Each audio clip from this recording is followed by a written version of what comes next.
Hi, I'm Annie Botticelli, and welcome to my 12-part eclipse series on the eclipses going through the signs and houses. Definitely go to lumelife.com, L-U-M-E life.com, which is my school, Luminous Life Multiversity, to enroll in free courses and all kinds of other offerings I have through there. And when you search for my name, Annie Botticelli, in an internet search, you'll see all kinds of listings of mostly free resources that I make for you to facilitate your study of astrology and your quest for vibrational wellness. So this series is talking about eclipses. I'm doing one eclipse video for each sign and house. Okay, so every sign in astrology corresponds with a house in the zodiac wheel. And so an eclipse in a certain sign is also the energy of that corresponding house. And this becomes very helpful to understand when you want to go deeper in your study of eclipses and how they may affect you, and understanding the opportunities and the lessons that are at play during each eclipse cycle. Each eclipse cycle is about 2 years long, and every 6 months in those 2 years we have a hot spot where the actual eclipses occur. So the storylines, the themes, the lessons, the opportunities, the chances to clear karma and get on our dharmic path, which is our highest expression path, which is what the eclipses really represent. They occur along the nodal line, and the nodes represent clearing karma and stepping into our highest expression. So every eclipse that we have and every eclipse cycle that's at play is really facilitating us in healing, clearing karma, and on stepping on our highest trajectory, which is our dharma, our purpose, why we're here. So that's why it's really important to understand them, and why I spend so much time creating resources to facilitate this for you. Okay, so I'm going to give you a little bit of a background on what eclipses, what they represent and what they can bring, and then we'll go into the featured sign and house for this video. Okay, so these eclipses happen twice a year usually. Sometimes it's every 6 months basically, so it could be the beginning of one year and then in the middle and then towards the end, or they're broken up that way. So when the eclipses come, they tend to bring alive and into clear view that scientific law that matter is not created, neither created nor destroyed, it just changes form. We can really see that at play at the eclipses, where it's taking energy from one area, because the eclipses run with polarities. Okay, so there are 12 signs and there are 6 polarities. So there's signs that oppose each other, that are a pair. And the eclipses happen in these 2 opposing signs throughout that 2 years. So it's a reshuffling and a reworking of energy. So one eclipse cycle, it will take from one area and add to the other, and vice versa. So we're just kind of shifting and reshuffling and reorganizing energy in those arenas of your life.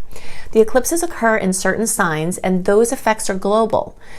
But they also drill down into certain areas of your chart for each sign, and that understanding this and watching these videos will help you to take the work deeper. Now, in order to figure out during each eclipse cycle what houses are being accentuated for you personally, just watch my monthly videos, and somewhere in the area of the eclipse time, I'll be talking about it, but it will save me a lot of time having this video series to refer you to, so we don't have to cover all of this in each of the horoscope videos, which is what I used to do. Okay, so this reshuffling of energy, where basically the energy isn't it isn't created, it changes forms. So we might see a grandparent die and a child be born.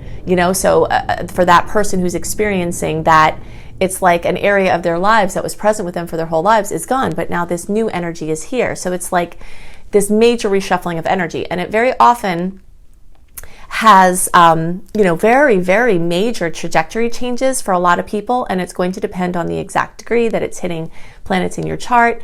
But if it's really affecting you, you'll know it. Everybody else may have a subtle change that's harder to notice or recognize, but it's definitely affecting everyone, regardless of whether we're aware of it or not. And the more you look, the more you'll see these things at play. So eclipse season, what I call eclipse season, lasts about 4 to 6 and even sometimes 8 weeks before the actual eclipse. You'll see a heating up.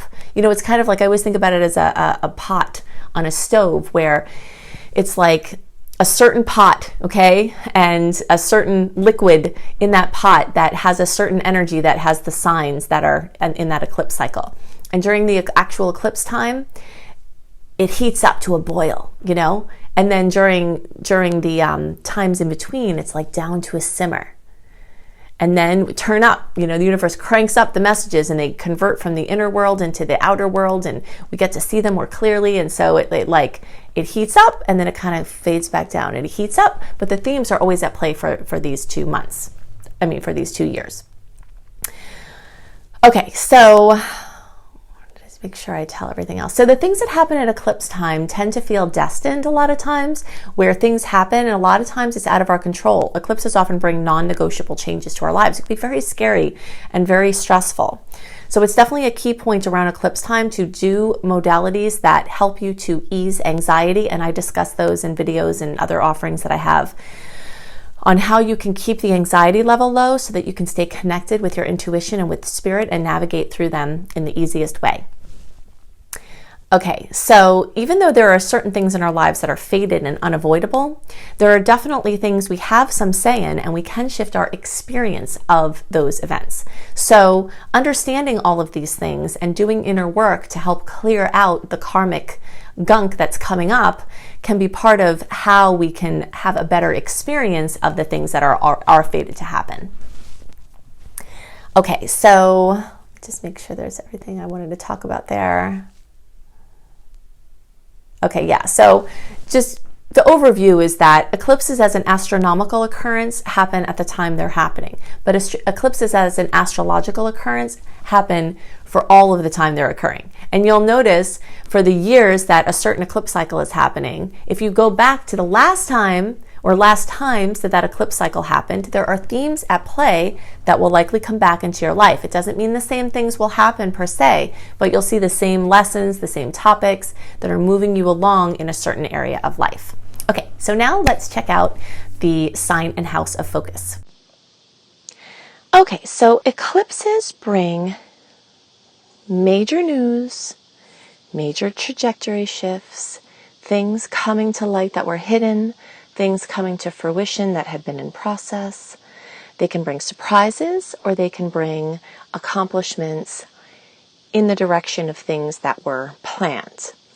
When there are eclipses in the first house or in Aries, these are the areas that we tend to see focus and the ways that they can tend to manifest. Okay, so the first house in Aries rules the physical body.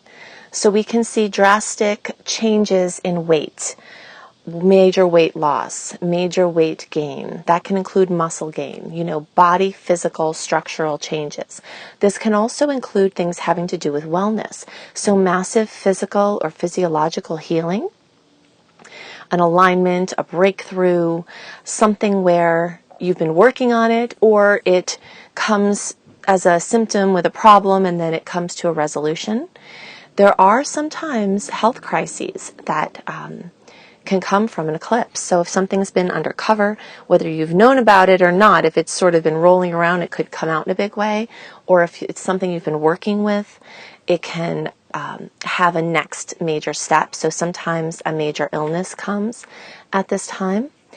Changes in your image, so your self-esteem, breakthroughs with your self-esteem, healing things that happened in the past that made you feel certain ways about yourself.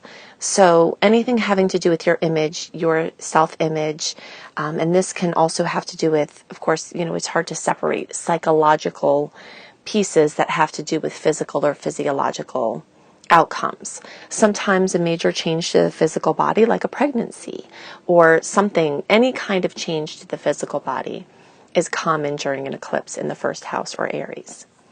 Also, recognition is another topic that I see come up a lot with an eclipse in first house or Aries. So again, like you get thrown out into the limelight, something where all eyes are on you. And this could be for better or worse. This could be scandalous, or something comes out that was maybe not intended to, or a misunderstanding, or something, where your name or your image gets put out in a bigger way. And this can be for better or worse. But I do definitely see a lot of things that people have been working on come to light in this time. where all eyes are on you because you have moved forward with something, because you've owned your awesomeness, because you are ready to be seen or cleared out vows to not be seen. So working on being seen and being recognized. Physical appearance comes up a lot at eclipse time, where radical changes to the appearance can come up. And sometimes an eclipse is a perfect time to make a radical change to wardrobe or to physical appearance. I always say, listen carefully to the horoscope of the time, because if an eclipse occurs during a personal planet retrograde, sometimes it's better to hold off on some of those changes if they're big permanent ones. But I usually speak to this in the more detailed general horoscope. But in general, major changes to appearance and also changes to identification. So how you identify, whether that's from a gender perspective, whether that's from a professional perspective. I see a lot of people owning what they came to do. So like, for instance, in the past, people knew me as a person who had a real estate business. And at another time, people knew me as a person who was a pharmaceutical rep in a corporate job. So I identified with how people would, see me, and that often is based on our vocation. Then as I started to own that I'm an astrologer and a spiritual teacher and all of these things that I do now, I identified with a different aspect of my potential that started to come out more as my main presentation. So I see at eclipse time, many people will start to look at how they're being perceived and see if that's in resonance with their heart, with what they really see themselves as, and making changes along the path to come into more integrity with how they really see themselves and how they're putting themselves out to be seen, which a lot of times is related to vocation, but again, it doesn't necessarily have to be. Some general tips for this time are to stay well rested, pay attention to your physical body, like symptoms, anything like that. Make vision boards about how you'd like to present yourself, including wardrobe or hair or, what you see yourself as, essences of what you want to embody more of, a plan to get to that, vision, having support for any of the problems that could be happening. So sometimes seeking help outside of yourself can be a major part of being able to step into this different first house Aries eclipse chapter. So I hope you loved this. Definitely look at my other resources. If you search for my name, Annie Botticelli, online, you'll find tons of things that I offer you. You can go to my website, anniehelpsyou.com, for lots of blogs and other things that can facilitate your journey. You can go to cozybysweetstarlight.com for written horoscopes, lifestyle blogs, and astrology kissed information that I think you will just love. You can go to lumelife.com, L-U-M-E life.com, to see my school, Luminous Life Multiversity. And definitely check out my growing list of books, including my new book, PLANETOLOGY. If you search for Annie Botticelli and PLANETOLOGY and Annie Botticelli, Radical Prayer, those are the two books that are out as of the time of my recording this. And I'm sure as this goes on, you will see more books coming out from me. I hope you have a wonderful eclipse season, and I'll see you in another video. Bye!